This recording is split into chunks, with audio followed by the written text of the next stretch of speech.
kelompok baca, atau di saung, atau di teras bisa. Bagaimana anak itu tidak jenuh atau tidak bosan untuk membaca literasi. Jadi literasi itu tidak juga kita membaca atau pertama awal kita belajar, tidak bisa juga di pertengahan, bisa juga kita di akhir membuat literasi.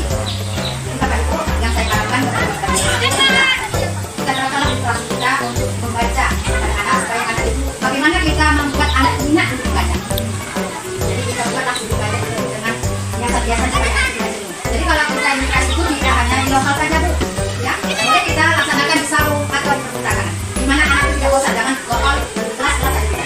Jadi bagaimana anak itu supaya senang, kita ajak anak di luar. Kalau nanti kalau kita membaca literasi itu kan senang, itulah kita membuat literasi itu supaya anak itu tidak jenuh.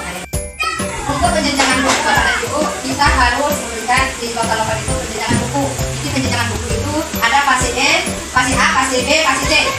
Jadi fase C itu juga kita buat di kelas 1 karena fase A itu bukan kelas 1 saja yang bisa membaca atau kelas berapa. Jadi minat anak membaca, yaitu kita buat jenjang fase A, fase B, fase C dan fase A, fase B1, fase B2, fase B3.